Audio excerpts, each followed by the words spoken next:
Good morning, everyone, and welcome to the North Carolina Offshore Wind Energy Forum, Part 2. It's hosted by the Southport-Oak Island Area Chamber of Commerce and in partnership with the Chambers for Innovation and Clean Energy.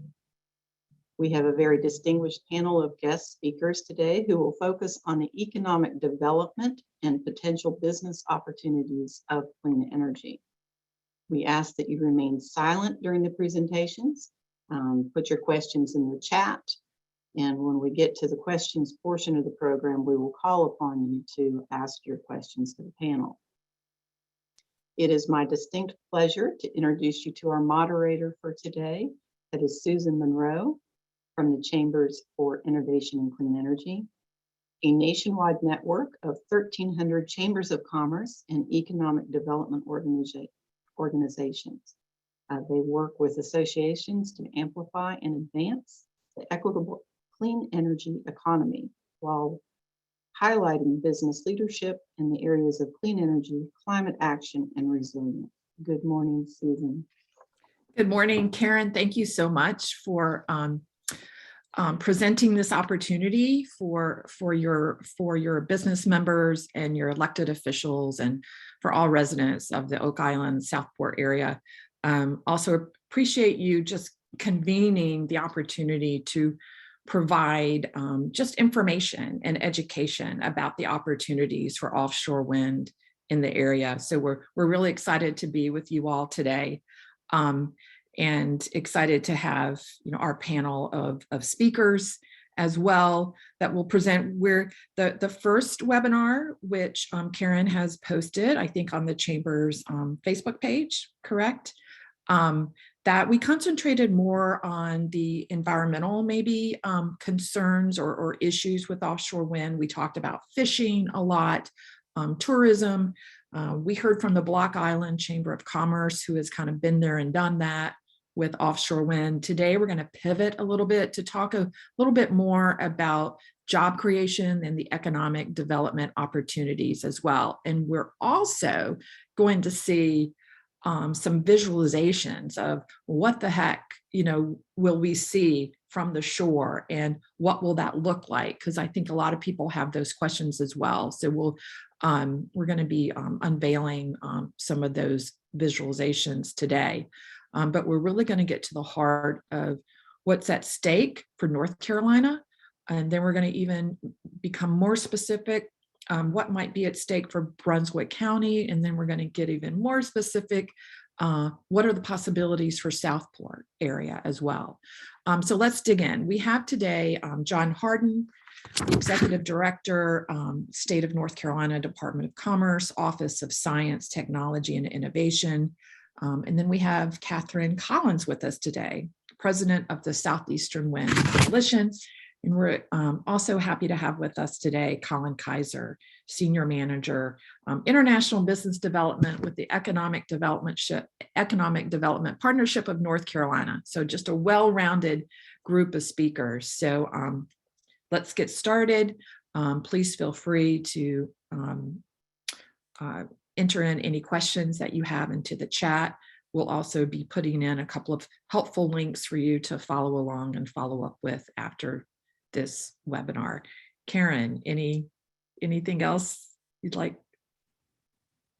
I have also included the link in the chat to the first video. That's great. Okay. And so now I'm going to turn it over to John Hardin. Thanks, John. All right. Thanks a lot. Let me share my screen. Can you see that? Very good. All right, I'm going to take about 10 minutes to provide a kind of a high-level overview of the economic opportunity associated with offshore wind energy for North Carolina. So let me back up and say that if you would like to learn more information, we'll share this presentation. You can click on this hyperlink or just go to the North Carolina Department of Commerce's website, nccommerce.com, and at the top, type in offshore wind, and up will come an entire page that has a good bit of information, some of which I'll be sharing today and some of which will go well beyond what I'm sharing today. So offshore wind provides a really significant opportunity for North Carolina on at least three fronts. Number one, billions of dollars in economic development, and that's over a long series of years, which you'll see in a minute. Second, it can mean in the long term thousands of new jobs on the coast especially, but even throughout the rest of North Carolina, and a significant increase in renewable energy generation. So it's strong for the economy, strong for energy, and also strong for the environment. And the reason that opportunity is so large is because it applies not just to the opportunity off the coast of North Carolina, and we'll talk about that momentarily. And I think some of that was covered in the first webinar with the wind energy here, wind energy area, Kitty Hawk here, and then the wind energy area down here, Wilmington East, which will be leased soon. But you can see up and down the east coast of the US, everywhere there's kind of a peach colored area out in the ocean, that is an approved wind energy area approved by the US Bureau of Ocean Energy Management. Now, the fact that they are solid does not mean that there are turbines, right next to each other throughout that entire area. They're actually spaced quite far apart. And that also is the area that is approved, not necessarily the area where turbines will actually be within that area. And so that just tells you in general where they're approved. The reason that we show that here is because North Carolina has the potential to produce the parts and the components to go into those hundreds, if not thousands, of wind turbines that will be up and down the US coast, East Coast eventually. And so all of this area is a potential market for North Carolina. So you can see that the East Coast states are shaded in green, and North Carolina is shaded the darkest green because North Carolina, that means that North Carolina has the strongest manufacturing economy of the East Coast states. It's the #1 manufacturing economy on the East Coast. It's the 5th largest manufacturing economy in the US. So that puts North Carolina in a very favorable position to provide the parts and components that will be needed for all these to serve those areas up and down the East Coast. What we know now is that if you add up all the state-driven offshore wind targets, as far as how much energy they would like to produce in the coming decades from offshore wind, currently it is 40 gigawatts. And that's the current prediction. That number will be increasing as more wind energy areas are approved and as they are developed. For reference, 1 gigawatt powers about 380,000 homes per year. And so if you multiply that times 40, that's a significant number of homes that are being powered or will be powered through offshore wind. And each US home has an average of about 2.5 people. So again, if you multiply that times 2.5 people, the number of people who will be getting their power from offshore wind is significant in the coming years. It's also notable that Europe has a big head start on us. They've been working with offshore wind for about 30 years now, and a significant portion, up to a third of their power in the UK, for example, on some days comes from offshore wind energy. And that's increasing over time too. So we have the benefit of learning from a lot of the lessons that have been developed in the UK. And now that technology is coming to the US to be applied at a later stage and with the lessons learned from the UK. So North Carolina has been focused on offshore wind for a few years now. It started really when North Carolina Governor Cooper issued in 2018 Executive Order 2018, Executive Order 80, which focused on transitioning to a clean energy economy and addressing climate change. And that led to several actions and activities. One of those, the biggest tangible one, that at least for the purposes of offshore wind, is the production of the North Carolina Clean Energy Plan, which was released in 2019. And it has several recommendations on how North Carolina can decarbonize its energy sector. And also one of those involves offshore wind. And one of the outgrowths of that was something called the Smart Power Memorandum of Understanding, the North Carolina Clean Energy Plan recommended that this opportunity for offshore wind is so large and so new for the US that it would make sense for some states to band together regionally when it makes sense to attract some of that activity that started in the northeastern of the US and shine a light on the potential here in the mid-Atlantic to make sure that we're getting a piece of the action as well. So to implement that in 2020, October of 2020, 3 states, North Carolina, Virginia, and Maryland, came together to sign a memorandum of understanding. And what that says is that the states, when it makes sense, will work together to attract the industry. We'll also compete with each other to have some of that industry in our respective states. But if we work together to attract the industry, the pie will be much larger for everyone, and 1 + 1 + 1 will equal much larger than 3. And so that's the goal with the Smart Power MOU. Also in Executive Order 218, which was issued in 2021, about a year ago, the governor actually outlined some development goals. So I noted earlier that if you add up all the offshore wind development goals from all the East Coast states, it adds up to about 40 gigawatts. North Carolina accounts for 8 of those. So by 2030, we would like to have 2.8 gigawatts coming from offshore wind, and by 2040, 8 gigawatts. The Executive Order 218 also establishes North Carolina Towers, which is the North Carolina Task Force for Offshore Wind and Economic Resource Strategies. And that is a group of about 30 people who represent a diverse set of sectors, including fishing and environmental issues, to help make sure that the state, as it's moving forward with offshore wind energy development, is doing so in a responsible fashion and in a fashion that takes into account all the various interests that need to be considered when moving ahead. It also sets up some offshore wind agency leads in various agencies, such as the Department of Commerce, the Department of Military and Veterans Affairs, and the Department of Transportation, and the Department of Environmental Quality. And finally, it sets up an interagency work group among the various government agencies within the state that will also be involved in all of these efforts. So the government in North Carolina has been ramping up for this activity for about 3 years now, putting in place the people and the infrastructure and doing the research that's needed to make sure that we do this in a responsible, efficient, effective manner. So a couple of years ago, we knew that this was going to be a large economic opportunity, but what we didn't know was really how large that opportunity would be and what it would really mean in a specific sense for North Carolina. So we were able to contract with some consultants to address these questions, really, to help us characterize what the offshore wind opportunity is for North Carolina, to determine what our assets and advantages are, our ports, for example, as far as infrastructure, and then to really help recommend some options to make sure that we grow this in a responsible and effective manner. So we were able to put out a request for proposals, and we did this worldwide, and we received a couple of dozen proposals back from various consultants.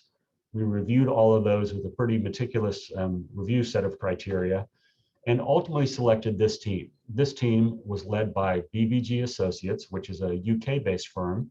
They have a large amount of experience in offshore wind, but they subcontracted with several other organizations. For example, they subcontracted with the Lloyd's Register, also out of the UK, the Timmins Group, which is an engineering group based in Richmond. Also, North Carolina State University, 2 different divisions were involved, the Clean Energy Technology Center and their Workforce Development and Economic Development divisions. So this group came together. It was a team of about a dozen people that worked for about 6 months with the Department of Commerce, with economic developers, and with stakeholders throughout the state. And they ultimately produced this report, which is on the North Carolina Department of Commerce's website. And it is Building North Carolina's Offshore Wind Supply Chain. This report is a little more than 100 pages long. It includes 48 specific recommendations on how to grow the economy. And if you're not familiar with offshore wind, we would strongly recommend that you read this report because it is very readable. It's meant to be read by those who are not familiar with offshore wind. But if you do want to delve into the details of what this would mean in terms of the industry, in terms of our ports infrastructure, it has many of those details in there as well. So one reason that this is such a large economic opportunity is because the number of components that go into an offshore wind turbine is very large.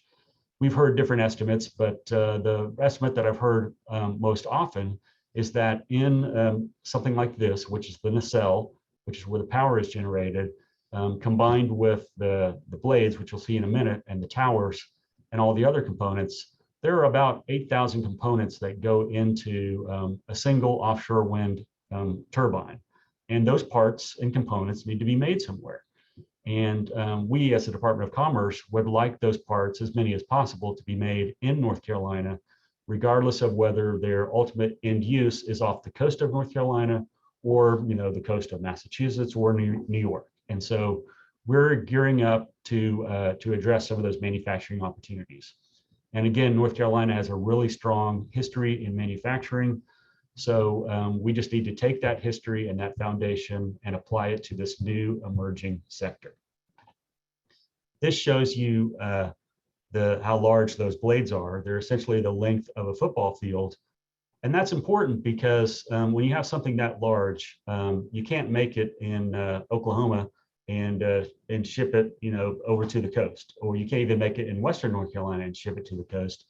That needs to be manufactured close to shore. And so it's got to be somewhere, probably east of 95, if not very close to the ports. So this is a large manufacturing opportunity for Eastern North Carolina.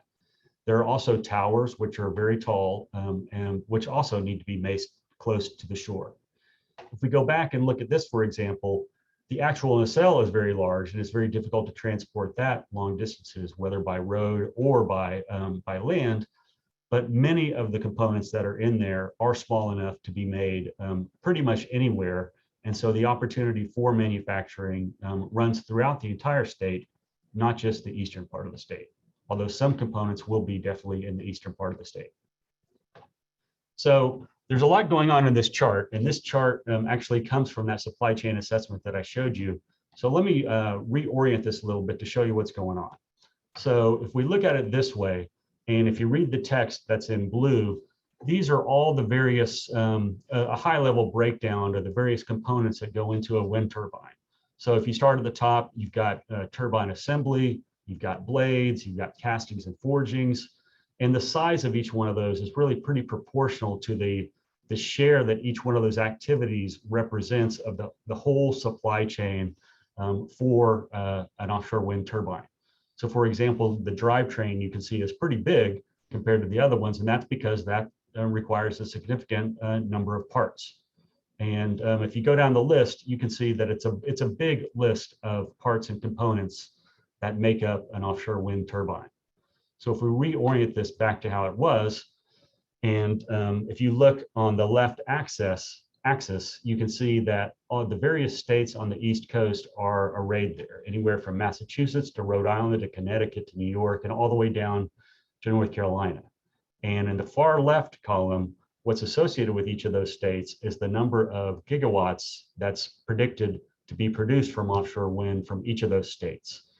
So if you take the combination of the states and then how they're broken down across those different components that you see at the top, and you take everything that's in that large red circled area, that is the entire economic opportunity that's essentially available to North Carolina. And that adds up the total addressable market, that adds up to $165 billion. Now that's possible for North Carolina to pursue that, but it's not likely that North Carolina will be able to capture all of that. So if you look at what's covered in the green area, that is all the manufacturing opportunity that's associated with the turbines up and down the US East Coast.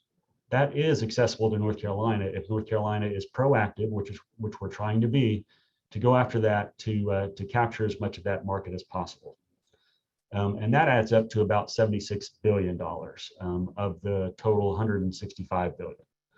Then if you look at that area in the lower right, that's in the purple area, that is the area that's really addressable almost exclusively to North Carolina or our area or our region, because that is all the area, the land, the opportunity that has to do with the local content. So if I reorient this again, sorry, that has to do with the operations, maintenance, and service. It has to do with major service, has to do with transmission.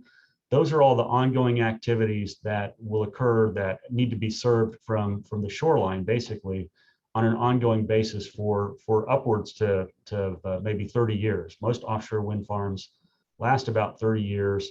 And so all of that activity you see in purple would be ongoing for about 30 years.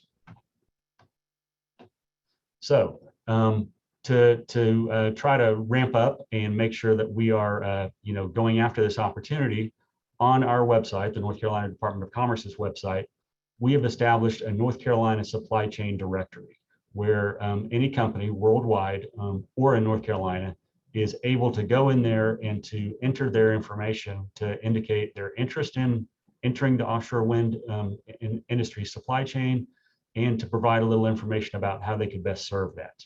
This has been up for about a year now. We have more than 100 firms signed up to date. And as you can see by some of the demographics, they are of many different types. They're manufacturers, they're consultants, they're project developers, marine services, and they span the whole gamut. And there's a lot of interest in this, and companies sign up for that on a regular basis. So if you have a company that you think could serve this market in the various different ways, please feel free to go in there and enter your information into the registry. So one of the questions I know is, given that this will produce a lot of jobs, what types of jobs would be associated with this industry? And as you can see from this pie chart, which came from that supply chain assessment that I mentioned earlier, it's a wide range of occupations. A large percentage are production occupations, the ones producing the parts and components. But there's also the second largest component is the installation, maintenance, repair, and occupations. And again, this is the activity that will be ongoing over the life of a wind farm. This is the activity that leads up to the installation. But there's a lot of assessment that needs to be done before the work is actually commences and while it's ongoing. A lot of construction, and then a lot of other miscellaneous occupations. And it's important to note that almost all these occupations are high-paying, high-skilled occupations, which tend to have a very large multiplier effect for the local economy. And so these are good jobs, they're high-paying jobs, and they are long-lasting jobs. And again, the report provides much more detail on this. This is my final slide, and I'm going to go very quickly on this because I think Katharine Kollins is going to cover more of this information. But some people have asked, well, we know what in general the opportunity is for the manufacturing of the components, but what's the opportunity associated with, say, a single offshore wind farm that may be off the coast of North Carolina? And so there is software that's developed by the U.S. Department of Energy that helps calculate this. And this software is very similar to the software that the North Carolina Department of Commerce uses when it is making economic projections about any industry that is or company that it is attracting to North Carolina. And so at a very high level, what you can see is that the net economic impact, and they ran a couple of different scenarios here, a base scenario, which was pretty conservative, and then a high scenario, which assumed that a good portion of the content would be made in North Carolina.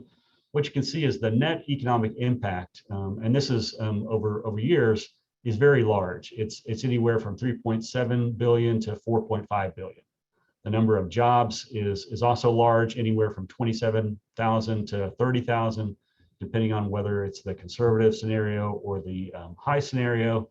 And then the annual number of jobs associated with operations and maintenance is also large, near 1,000, again, ongoing for approximately 30 years. So if you'd like to know the details of this, Katharine Kollins may talk about this. And second, the full report, the assessment that was used to produce these numbers, is available at this link down here, which I'm sure will also be shared with you. It's a very well done report. It was done by independent consultants and uses, again, that software developed by the U.S. Department of Energy that's also used often by the North Carolina Department of Commerce. So that's a quick overview from me. I'm going to turn it back to Susan, and we'll have the next speaker. Hey, thank you, John. That was great information and puts in perspective the economic opportunity and potential. I just want to touch on one thing. I remember when we first became engaged in offshore wind, it was maybe 70 or 80 billion dollars of opportunity, and then it was 90 billion, and then it was 110. Right. And then it was 140. And actually, I thought 140 was the most recent, but you actually beat that. So good things to come. So I'm Katharine Collins. I'm going to turn it over to you. Thanks, Susan. I will work to share my slides. Get these up. And I think my first slide is going to touch on exactly that. Let me know if you can. Yeah, okay. All right. My slides showing up okay? I'm going to assume yes. Okay, thank you very much for the opportunity to speak. As Susan mentioned, I'm Katharine Collins, president of the Southeastern Wind Coalition. For those of you who joined part one of this two-part webinar series, you heard from my colleague, Jamie Simmons, and excited to be able to share some of the more economic development information with you. Visuals were mentioned earlier, and I will, I'm happy to answer any questions, especially about the economic development report that John started to cover.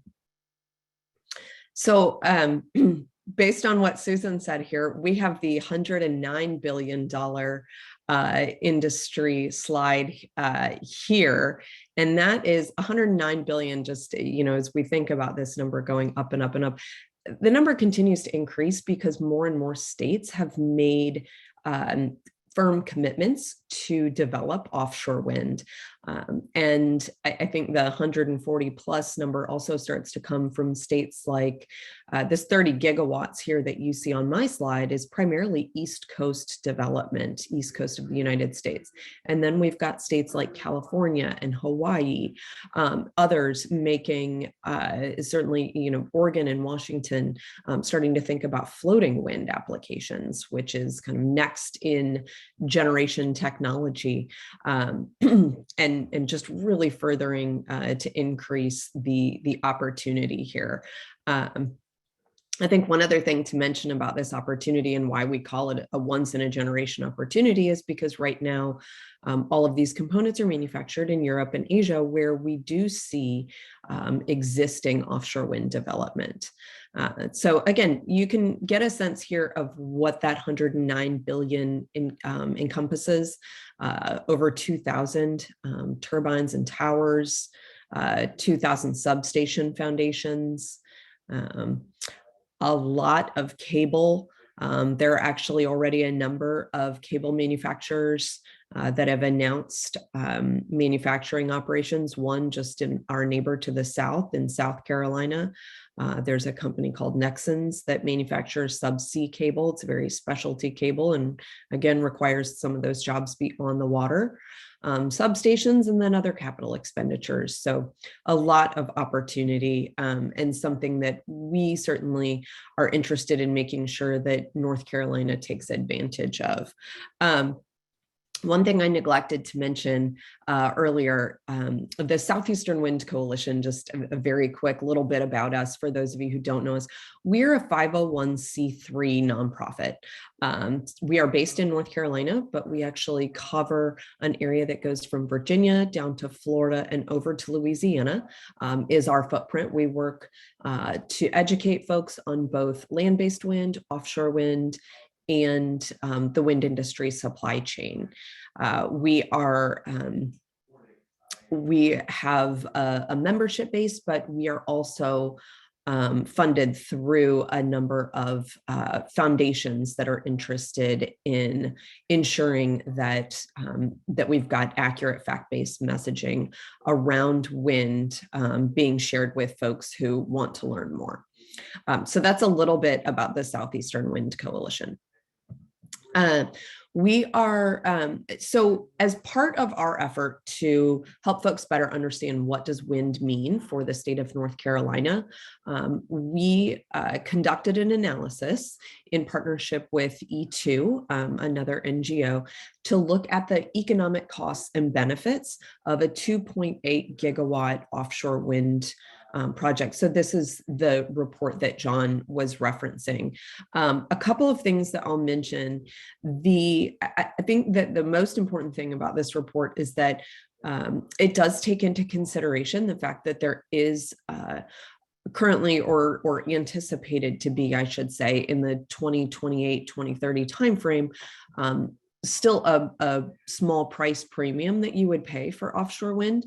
And when folks ask, well, why would you pay more for a certain generating technology? There are a lot of reasons, right? We think about nuclear, we think about and the steady load profile that brings. We think about there are a lot of different attributes to sources of energy generation that we need, and offshore wind provides a lot of those. And I know Jamie spoke about this last time, so I won't get into them. But just to note that what this analysis does is it says we're going to pay a small premium for this project. Why would we do that? One reason, aside from the electricity generating benefits, is the economic development and the local economic development that you get from constructing and operating a project off of the coast of your state. So that is, the $3.5 to $4.7 billion of net economic benefit, that is after accounting for a cost premium that you would pay, is significant. John mentioned the jobs. The total economic output is $6.6 billion, $5.9 billion during the lifetime, plus $5.9 billion during the lifetime of this project. So really, again, a significant number of good jobs and a lot of positive downstream effects for the economy. One thing, again, in our efforts to understand how and where we need to provide outreach on wind, one of the reasons that we're providing this kind of service to North Carolina right now is because, and especially with the Wilmington East Wind Energy area, is because that area does not currently have a developer. The process that the lease is in right now, it is still in the hands of the Bureau of Ocean Energy Management. There are a number of bidders that will be public in the coming weeks. Those include a lot of developers that have been very interested in already seeking development in the Northeast, where you saw John show some of those wind energy areas that have already been designated and leased. So a lot of new experience coming into the country. Also utilities, we've seen in Virginia, Dominion Energy is the owner of the large lease area off the coast of Virginia. And then with Kitty Hawk, we've seen Avangrid, and I think we're going to see both utility and independent developer interest in the Wilmington East Wind Energy area. But until that area has a lessor or more than one, potentially, depending on if they split the area, it's really our goal to make sure that we're laying some of this groundwork and helping people understand what are the factors that we need to think about around wind right now.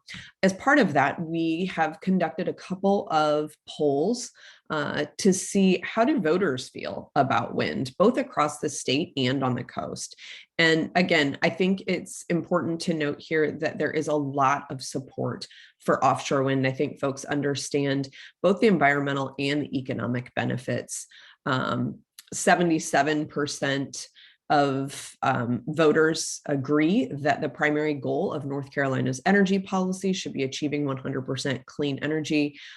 You can't do that without offshore wind in a state like North Carolina. It is an incredible resource and one that we need to make sure we're taking advantage of as our electricity system changes. Switching gears a little bit to visual impact. Hopefully most of you have seen or know about the visual impact study that SCWC commissioned. The company Unisys, they're a UK company that's done a lot of visualizations for oil and gas, for the oil and gas industry, a lot of ocean-based industries, some for the wind industry as well. They were able to conduct a visualization study that utilized the photos that were originally taken over a decade ago by the Bureau of Ocean Energy Management. The Bureau had done some visualizations again almost a decade ago. And those visualizations didn't have a specific wind energy area in mind. They just estimated and kind of said, here's what this might look like if we pretend this is a wind energy area or that. What we're able to do is update those both with current turbine technology, which is much taller and also requires far fewer machines in the water. And then also to look at specifically the way that the Wilmington East wind energy area is laid out right now. What do those visuals look like from there? I think the most important thing you can do is go to our website. It's sewind.org. And on the website, you can you have access to all of these documents that you see on my slide here. And I know we'll post those in the chat as well, but there's a lot of information there. Just to give you a quick peek, this here is one of the visualizations. This is off the coast of Bald Head Island. And if you're wondering why you potentially cannot see anything, it's because you would have to stick your face very close to your screen to be able to see the little white tips that come above the water. The tops of the blades can be seen on a very clear day. But again, I think the important thing to note is that you would need you'd need a set of binoculars to really and really be looking for something to be able to see this project off of the coast. And I know that that's been a relief to a lot of folks. There are plenty of people who don't mind or even excited to see turbines off the coast, but not everybody has the same opinion on that. We understand that, but it is important to know that this is an accurate visual representation of what Wilmington East would look like with a full build out of that wind energy area using current turbine technology, which is between 13 and 15 megawatts. And again, even at its closest point, it is only visible on the clearest of days. And if you are squinting to really be able to see the little white tips that come above the horizon. Last but not least, I just wanted to touch on a coalition that SCWC has helped to spearhead, and that's the Offshore Wind for North Carolina Coalition. So you may see a number of events or conversations that this coalition is hosting. This is a coalition of a number of different NGOs in the state, working to support positive state and federal policy, advocate for responsible development, and ensure positive regulatory atmosphere and continued progress on development. You can see here the variety of organizations that we've got involved, and we think that that's critical to making sure that we can address questions that North Carolinians are going to have about potential offshore wind development. So we've got a great, well-rounded group looking at everyone from the Coastal Federation to Susan and the Chambers for Innovation and Clean Energy. And really just, again, we're not always the ones who can answer questions, but our goal is to be able to provide the connections with other folks who are working alongside us in helping to educate about offshore wind and make sure that we've got someone who can point to the research, point to the resources, and make sure that we can answer questions to the best of our ability.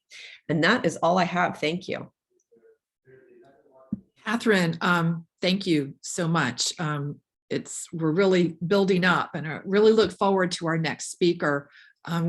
We've had some questions submitted ahead of time, so I want to make sure, I want to encourage everyone to stick around because we've got some pretty good questions and tough questions that are coming in that are valid. And I think this is a great venue to talk about these questions. So please stick around after our next speaker. So we've talked a little bit about the statewide opportunities. We've taken a look at what development will look like, but what is the potential impact for Wilmington East, not only for North Carolina, but Brunswick County? We'll even get a little bit more specific, and I'm so thrilled to have Colin Kiser with us from the Economic Development Ship of North Carolina. There's opportunities for existing companies, but there's also a lot of opportunities to recruit new companies to North Carolina. But anyway, without further ado, Colin, welcome. Thanks for being here today. Thank you, Susan. Thanks for everyone attending, and thank you, Karen, for having us in. As Susan mentioned, I'm with the Economic Development Partnership. Just to kind of give a high-level overview of who I am, why I'm talking here, we are the client-facing and external-facing economic development entity for the state. My particular role is usually helping foreign companies invest in North Carolina. So we have offices all over the world. I oversee the India markets, and most importantly for this conversation, the European markets. We have full-time staff over there that are doing lead generation, identifying companies and working with them, putting forward the North Carolina value proposition, and many of which have located in your region and across the state, bringing great jobs and investment. When offshore wind came onto our radar, as far as we're towards the end of this process. People have been working on this for decades. There's been so much work on the regulatory and environmental side, and now we're getting to the fun part, which is jobs, money coming into our communities, and that's what we want to talk about now and what I'll be addressing. The offshore wind supply chain is extremely European right now, since that is the region of the world that has done the most investment in bringing up offshore wind. It makes sense that that is where the supply chain exists almost exclusively for offshore wind. Onshore wind has been around in the United States for a long time, but it's a completely different scale, and there is a significant amount of difference between the two. One can pivot to the other, but offshore wind is very European. So this begs the question, well, where are all these parts going to come from? Are they going to ship across these 8,000 components across the Atlantic? That particularly with logistics costs the way that they are right now, that does not make sense the economics don't check out. So a significant amount of this supply chain needs to come over to the United States. Well, where are they going to go? That's where we want to enter ourselves into the conversation and understand how we can capture the most value for the entire state of North Carolina when it comes to good, thriving wage jobs and investment coming into our communities, raising the tax base so that we can make more infrastructure investments, schools, hospitals, all that fun stuff. I think that it bears repeating some of the figures that we've heard. It's, nowadays with, in the era of COVID, words like billion and trillion, I think have kind of lost their weight because there's a lot of money being thrown around, things have inflated, but there is around a $70 billion supply chain opportunity and spend that's going to happen in the coming decade. That is significant and should not be overlooked. And to put that in perspective, that is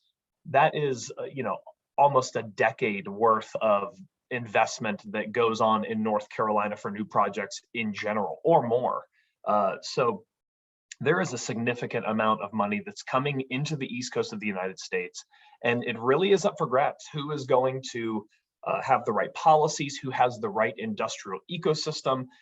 It's complex and multifaceted, but we think that North Carolina has an amazing opportunity to truly enter into a generation-changing, once-in-a-lifetime advanced manufacturing opportunity. And who isn't excited about that?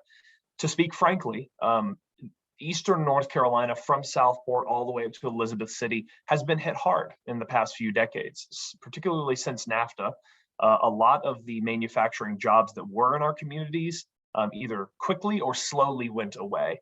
So the thing that's exciting for me is just to talk about, down to brass tacks, these are opportunities that can improve the quality of life for us, for our neighbors, for our children, for our nieces and nephews, and for our community at large. And that's why we're excited about this. It's not just because it's clean energy, that's a very important thing, but this can really be a community shifting, community shaping, and enriching initiative that we want everyone to understand and to join in on.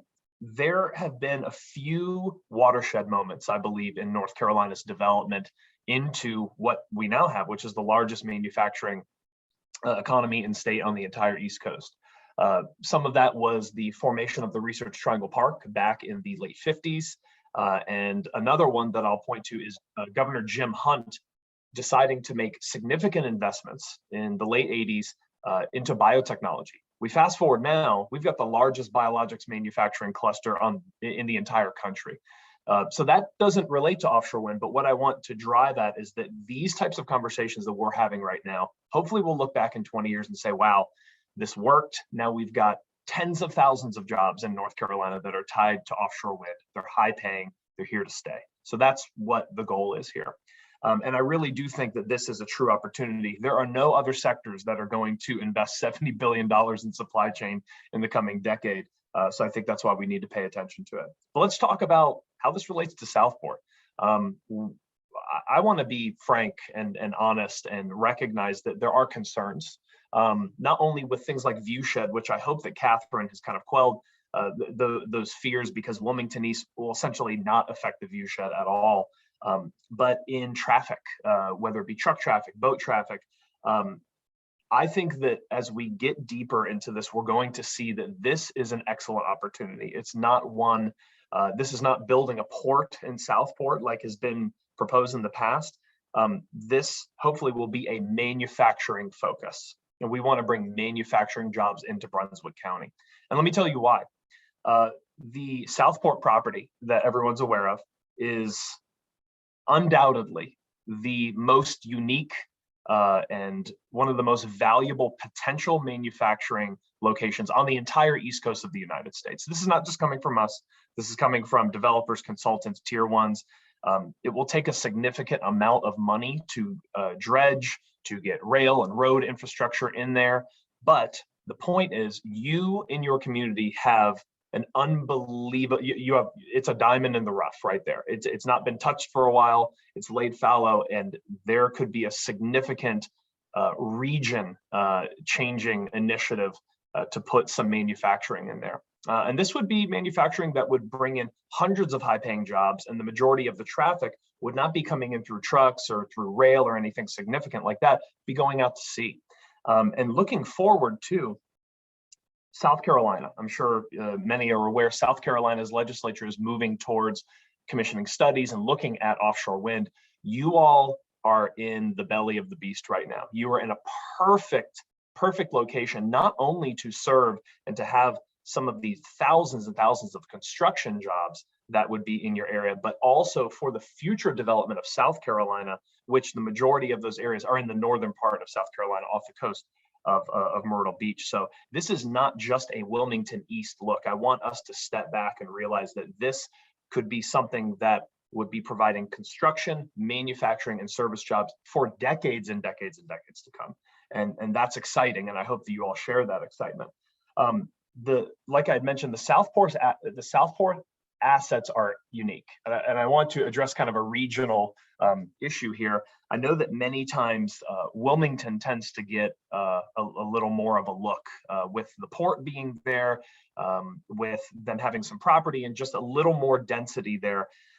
I want to share something with you from my perspective. I truly think that Brunswick County has an unbelievable opportunity, one that will truly rival, equal, maybe even surpass the economic opportunity of New Hanover County. And here's why.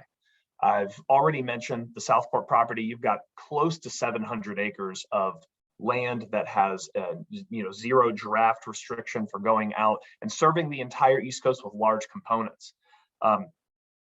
It's not only that though. You have two separate 1,000 acre tracts that are on the highway 15 minutes from the Port of Wilmington. That's in your county. If someone comes in there and starts building gearboxes, for instance, this is just a run-of-the-mill manufacturer. This is not something that is going to be, particularly polluting, or it's not going to be using, a massive amount of traffic or changing your community. This is in an industrial area on a major highway, and these will be creating hundreds, if not more, jobs at these locations. So it's just interesting, and I do want to point out that though Wilmington does have the port, and that will be a center of gravity somewhat, the industrial and therefore job creation opportunities very much skew to Brunswick County.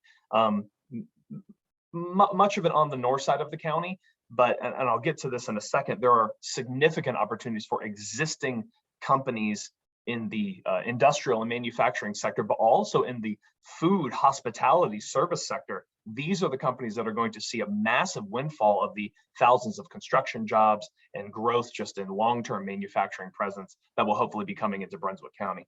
These types of industrial land tracts do not exist up and down the East Coast right now. I'll tell you this, I work with companies that are looking day in and day out, they're looking for these assets. It does not exist. You can't find 1,000 acres of industrially zoned flat land with rail service, 15 minutes from, the Port of Baltimore. So this is really a truly unique opportunity just because of the density of the Northeast. These land tracts don't exist. So something that I did want to address again in reference to Wilmington is that they're going to have some strength and some equity in this, but they don't have a lot of land at the port. When we're talking about the types of activities, the marshaling yards, the manufacturing of foundations of the structures and the monopiles and even blades, New Hanover County does not have the land to support that, to be frank. They have one site really.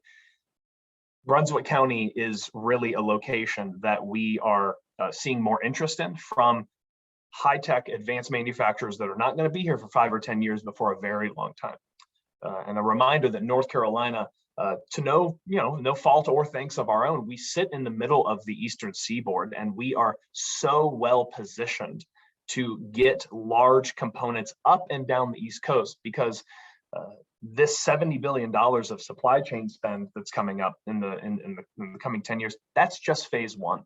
When the next phase of wind energy areas are developed, then we get into floating offshore wind, which is way out past the shelf, there will be even more of a need. So this is not just a short-term, let's get this manufacturer here. This truly has the opportunity to be a state-changing and generation-changing opportunity. A little more on that. It is true that offshore wind has a particular focus on needs for coastal communities. You need access to the water, you need no draft restrictions for many of these components, and then the construction, operation, and maintenance. But something that will be interesting for the rest of the county and for our neighbors across the region, in Bladen County, in Robeson County, and even all the way out to the mountains, 8,000 components, it's a lot of parts, and it can't be made in one region. It can't be made on the coast, and many of these will not be made on the coast because land is more expensive. It's a little more rare to have industrial land. This is an opportunity for all of North Carolina, and I'm sure many of you on the call, that though you may be tied to the Southport area, many of us have lived all over the state. We have loved ones and family all over the state, and this truly is an opportunity to grow the manufacturing base, which we have the #1 base for, across the entire state, in the Triangle, in the Triad, out west, anywhere that's doing advanced metallurgical products, that is into electrical components, into infrastructure. These are things that we do very well in North Carolina. So I know that the focus in this conversation very much is on Southport, and I want to keep it that way, but I do want to put in that plug that this is not just for you all, it's for everyone. And that should be exciting, because you will, Southport and Brunswick County will undoubtedly get some of the greatest windfall from the state, but it's not just for you too. There will be, let me give you an example. There's a company called Spanset that Susan can talk probably a little more intelligently about it. She visited them.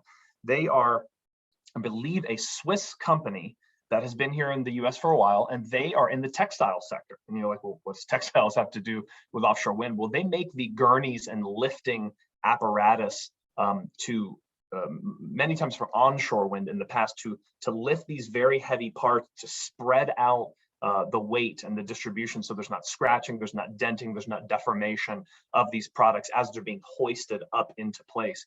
That's a textile company. They're in Sanford in Lee County. They're nowhere near the water, but they're already involved in the offshore wind sector, and they're continuing to chase it. Another example in Huntersville, which is in Mecklenburg County, just north of Charlotte, a company called Southwire. They make the array cables that are part of the transmission process. This is a multi-million-dollar contract, and they're serving a client up in Massachusetts, a developer up in Massachusetts. So this is just a taste of the fact that not only companies in Brunswick County that are not on the water, but across the entire state, there are massive opportunities, especially in areas that have been hit hard over the past 30 years, to diversify their industrial portfolio, to get into the offshore wind initiative and supply chain. And through many different task forces and committees, we are focusing on and studying and planning on how to include existing North Carolina companies primarily, even before we go out and say, hey, this German company wants to come over here. The interesting thing is, many of these companies in Europe, they don't want to just come and do their own thing. They want to find a partner. They want to find that metalworking shop in Brunswick County that's got 30 people and could maybe expand and has the right equipment and machinery, and they can do a JV, a partnership, technological licensing to make the part for 5 or 10 years.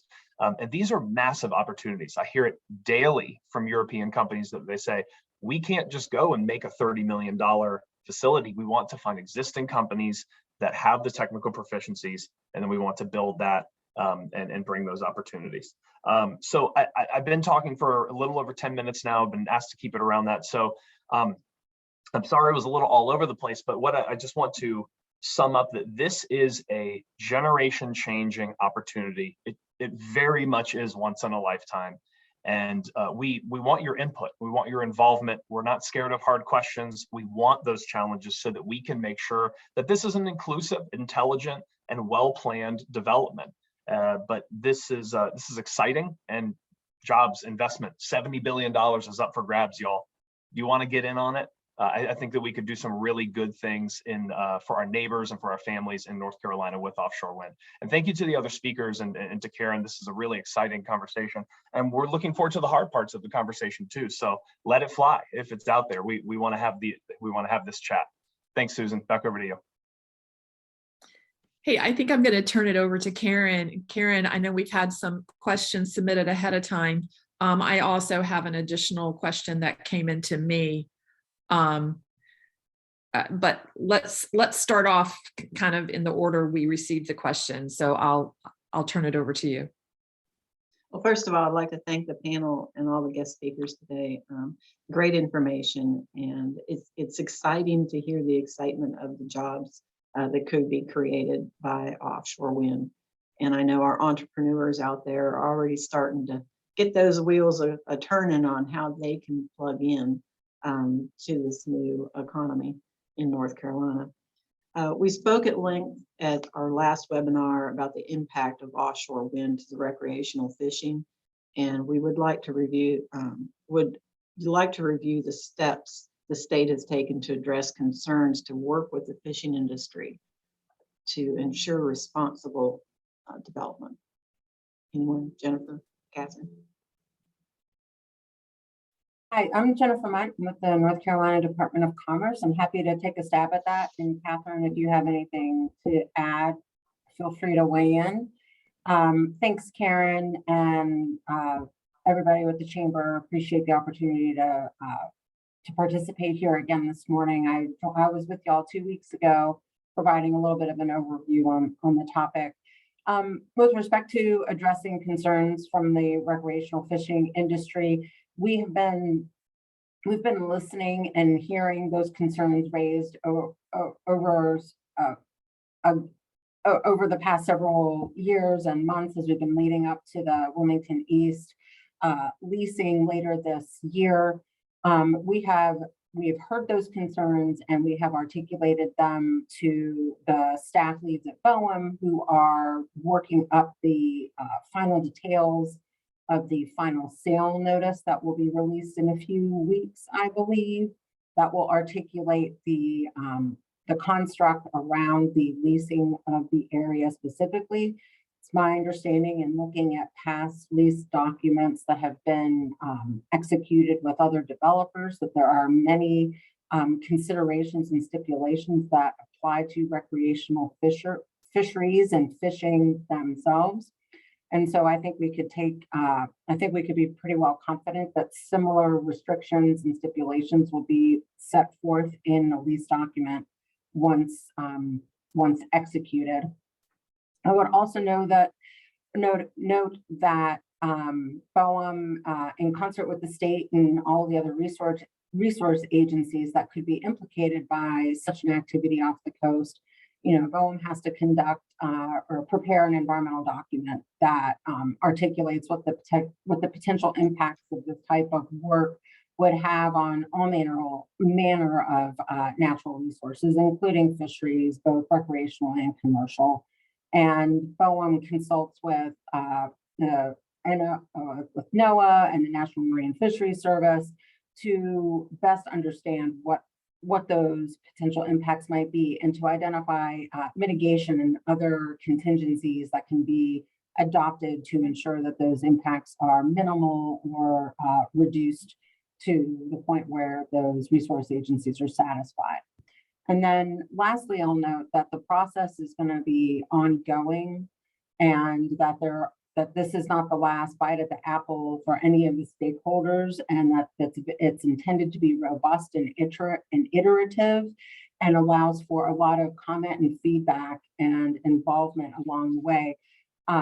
One aspect that at least the state can provide, or one avenue that the state can provide, is through our NC Towers task force that John mentioned earlier, and I think I mentioned when we met a couple weeks ago, is we have a subcommittee that is focused on infrastructure, environmental justice, and equity, and part of the work of that subcommittee will be looking at environmental and natural resource impacts.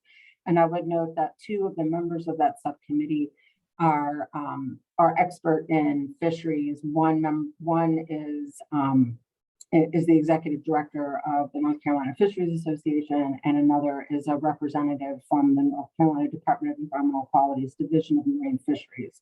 And so we have fisheries voices on this task force, and we're listening and so is the federal agency that's responsible for all of the development off the coast. I know I just said a lot. Katharine, happy for you to weigh in as well, maybe through offshore and for NC's perspective, but I hope that helps answer that lingering question, Karen. Thanks. Thank you. What types of jobs may be available for offshore wind in our area? I know Colin and Katharine and John, you all kind of hit on those a little bit. I can jump in and just mention something here. Maybe Katharine and John can speak a little more to the technicalities on the ocean going construction, operation, and maintenance, but a significant amount of the more of the long-term jobs that are going to go across the state will be heavy manufacturing.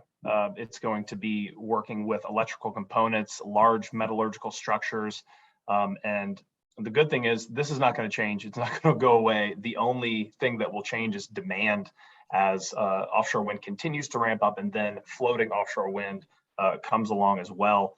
So it will be lots of mechatronics using computers to run equipment in high stakes manufacturing and production operations. And the good thing is that these are high paying jobs. And there's a lot of people that's needed to do them, and it needs to be done quickly. So I would just say there's a significant amount of just general industrial, maintenance technician, all the way through people working on the line and engineers.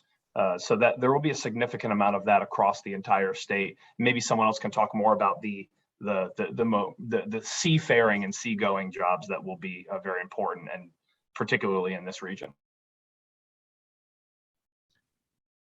Katharine, did you want that, or would you like me to take that?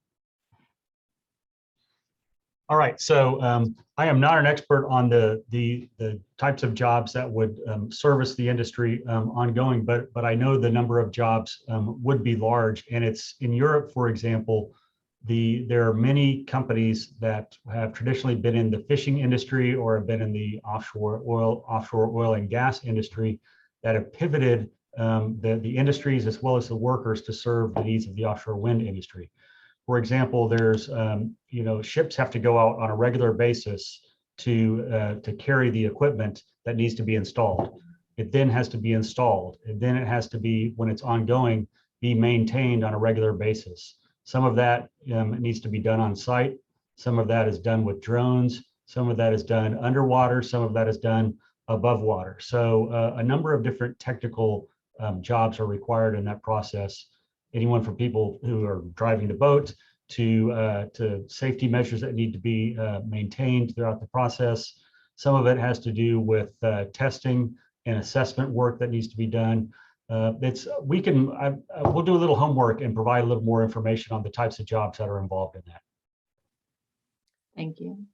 Karen, one thing I did want to build on what when Colin was discussing the opportunities for Southport and Brunswick County, it provides just this, I want to say, once in a generation. It sounds cliche, but this is an opportunity to really diversify and deepen the economic base for Brunswick County in a long-term sustainable way, like Colin discussed, for decades and decades to come.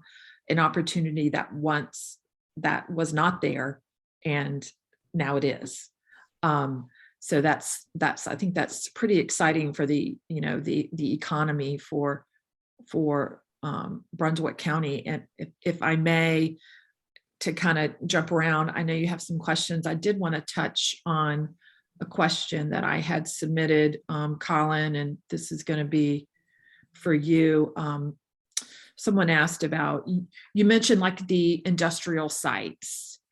What would you think the reasons why they really haven't landed any manufacturing to date, and why that would be, and why they would now? It's a great question. So just to make sure, why have these sites not landed any industrial? We're talking about these two, the Mid-Atlantic and the industrial or the International Logistics Park. That's a good question, and it's complex. I have, funny enough, I've shown these sites, because I work across all sectors. I've shown these sites to 5 or 6 different mega projects. Honestly, the biggest thing that usually leads people away, it's not cost, it's not preparedness, it's logistics, which interestingly enough is the very reason why these sites are going to be attractive to offshore wind, is the reason that they're not attractive to, say, a paper tissue manufacturer. There was a $300 million paper tissue toilet paper manufacturer that was looking for this, but since toilet paper, for giving you example is large and is bulky and light, it's just expensive to ship. So you need to be in a 500-mile radius where you have customers. Well, 500 miles to the east is just water, and they're not buying toilet paper. So for companies like that, and many companies that look to the coast tend to have a port-driven need on inbound or outbound standpoint, or for some other reasons are okay with being at the port. Many large manufacturers tend to not want to be super close to the water because of natural disasters sometimes too. But this land is coming up, and it's being raised in its profile. But why it hasn't landed anything before, that is much more complex and harder to answer. I'm not up to date on what the actual infrastructure needs are at those two parcels, but they're not just plug and play.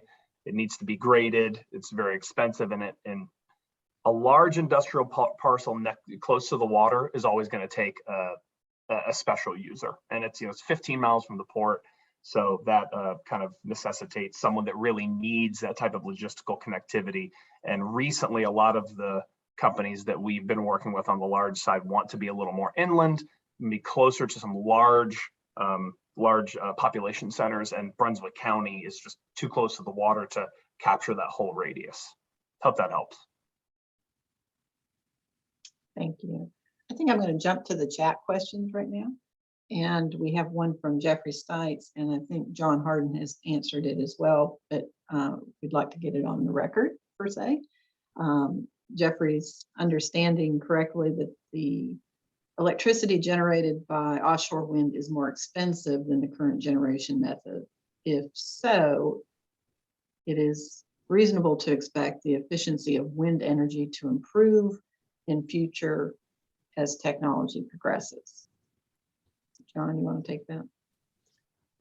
I said what I know at a high level in the chat. I think Katharine may know more of this at a detailed level. The one thing I'll add is that I've seen many charts that show the lifetime price of offshore wind over decades, and it continues to decrease, and that's due to technological improvement.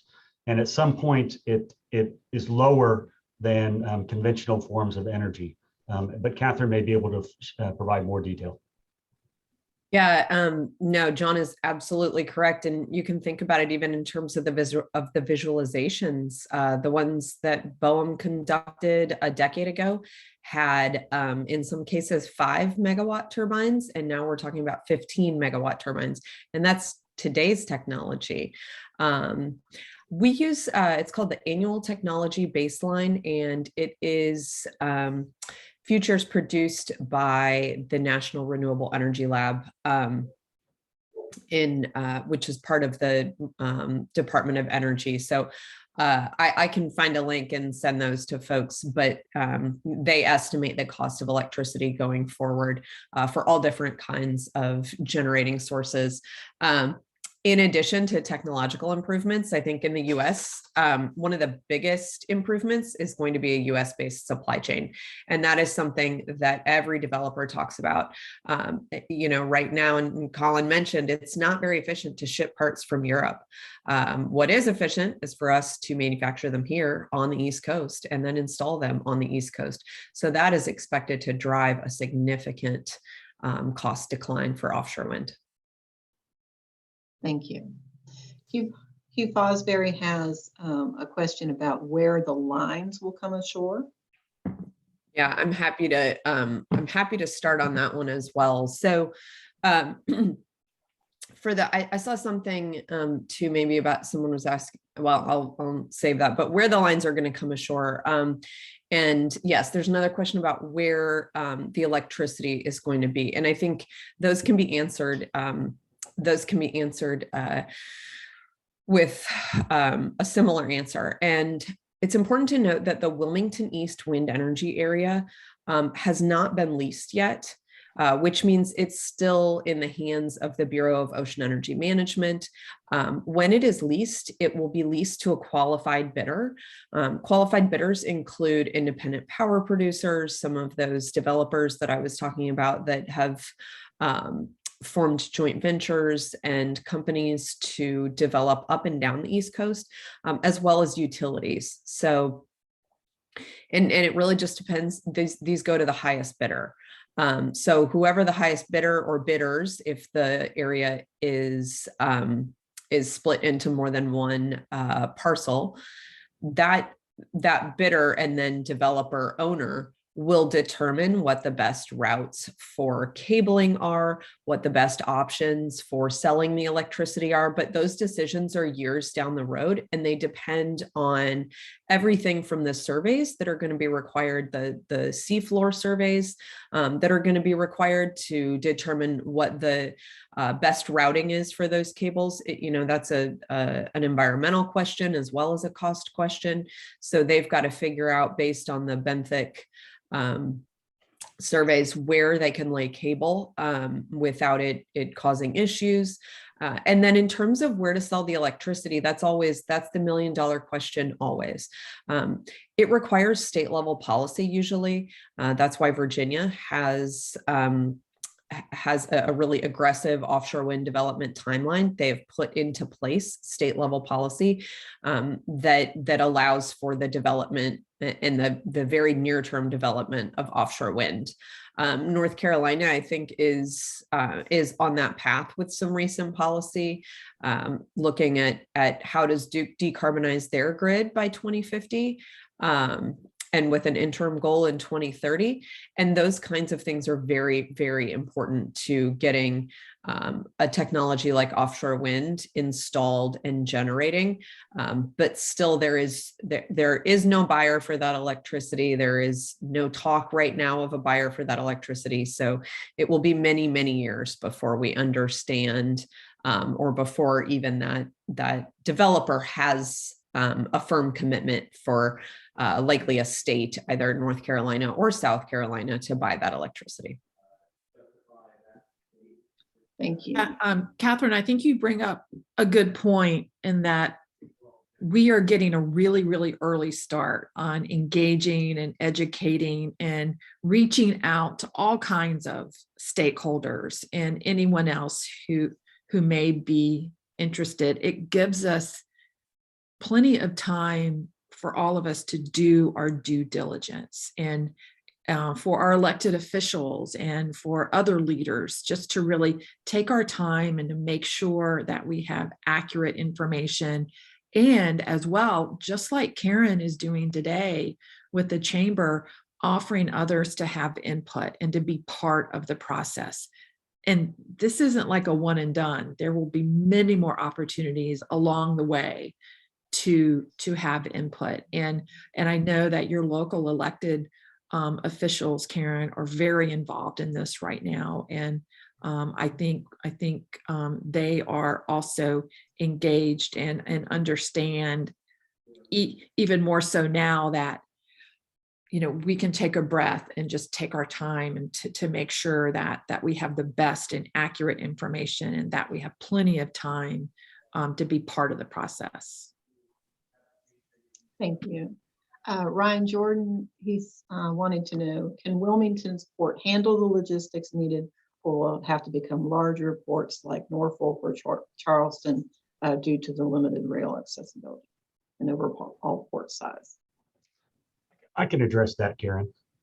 So in that North Carolina Offshore Wind Supply Chain Assessment report that I mentioned earlier that was conducted by the consultants, it not only was a supply chain assessment, it was an infrastructure assessment, which includes the ports. And so about a third of that report focuses pretty heavily on the reports, and the combination of the Lloyd's Registry as well as the Timmins Group, they did a really deep dive assessment on our ports, primarily Morehead City and Wilmington, but also some smaller inland ports as well. And they compared those North Carolina ports to ports up and down the East Coast. So there's probably a total of about 15 ports that are covered in that assessment. And the North Carolina ports stack up pretty well. They're not at the very top, but they're in the top 20%, I guess, in terms of ranking. And so what's also true is that all these ports, whether they're in North Carolina or New Jersey or Massachusetts, they all need upgrades to be able to serve this industry. And we're in the process of working on that as well, trying to round up the funding to do that and to do the assessment needed to determine exactly what upgrades are needed for the Port of Wilmington and the Port of Morehead City. But the good news is our ports are really well positioned north-south on the East Coast. And they are well positioned in terms of basic functionality to serve this. They just need some upgrades, as do all the other ports on the East Coast. Thank you. Susan, are there any other questions you think from our list that have not already been answered? Well, I kind of have a question too for the panelists, like what's next? What's next for Wilmington East? If you could, and maybe Kath, it doesn't matter, free for all. What's next for Wilmington East with the announcement of a possible auction, and what happens in the next steps after developers would win those projects? I'll just say that, right now we're expecting an auction on May 15th. The potential bidders have already qualified, and if they haven't been announced, will be announced very soon. And once that bid takes place, and we know who the developers are, it's really going to be up to them to start engaging with the communities, and we should all look for that and expect that, and you'll still hear from all of us as well. But this once there is a developer, it's really incumbent upon them to make sure that that they're communicating and helping folks understand the next steps. There are also years of studies that take place, and I won't dive into that, but years of studies that will take place in this wind energy area before the Bureau of Ocean Energy Management actually gives permission for construction plans to commence. That's great. Thank you. I don't think I knew the May 15th date, and I can, Karen, just so you know, and your chamber members know, I am fairly relentless with renewable energy developers, including offshore wind developers, not only to join the local chambers, of course, but to be active with economic development as well. And I'll work with you, Karen, on how these developers can be best involved in the community and give them opportunities to receive feedback. Thank you. And I had a question about fulfilling these job requirements that will be required. Is the state in the position to plan for, say, the educational opportunities at our community colleges and our high schools? Is that the best avenue? Where does that education come through? I'll start, unless Jennifer, you would like to. But the NC Towers task force has a subcommittee focused on workforce and education development, and it'll develop some of those issues that you talked about. But there are already community colleges that are gearing up for this. For example, Carteret Community College is working with there are associations, national associations and international associations that approve the standards and set the standards to work in these industries. And they have to be licensed to do that. And they're already working with Carteret Community College, for example, and other community colleges. There are some community colleges in Virginia as well that Virginia's a little ahead of us, but we're catching up pretty quickly. And our community colleges are reaching out to them through our Smart Power collaborative relationship to do this. So the community colleges are already doing it on their own, but the state through Towers is going to ramp it up as well. So should we as a community be engaging more with our Brunswick Community College, or is that something that this task force would do? I think both. And Brunswick Community College should feel free to reach out to us. We'll reach out to them, and through various connections, we'll make it happen. Thank you. I don't see any other questions in the chat. Susan, do you have anything else that you would like to add, or any of the speakers add to this conversation? No, I'm good. I'm really excited for the Southport community. I think we've talked, Karen, Southport-Oak Island is close to my heart. So I'm really excited for your area. I think it'll just help really create diversification for your business community. And once again, as the voice of business, thank you to the Chamber for providing the opportunity for this discussion. Thank you, We speakers. appreciate everyone coming on today, and we appreciate our partnership with the Chambers for Innovation and Clean Energy. So thank you so much. Karen, I have helping one more comment regarding the ports. In addition to our ports being well suited already, capability wise, another reason they're so important is because much of the activity has to be within a certain radius of the ports. And so the Virginia ports are too far from Wilmington to serve that area. And so our ports, the Port of Wilmington and the Port of Morehead City, are ideally located geographically to serve that area. And so we've got that natural geographic advantage. We just need to make sure that our ports are upgraded to the extent they need to be to fulfill that opportunity. Thank you. Anyone else? Well, I would encourage our entrepreneurs to start thinking now about how you can plug in to this potential. We'll know on May 15th from the auction who is the company that we need to engage with. And I assume we do that through the North Carolina Department of Commerce. So thank you so much for everything that you guys are doing. This is something that can change our community and hopefully change it for the best that we can for our next generation of residents that are coming up through our schools now. So thank you again. I hope everyone has a wonderful day, and I hope it's a profitable one. Thank you. Thanks a lot. Thank you, everybody.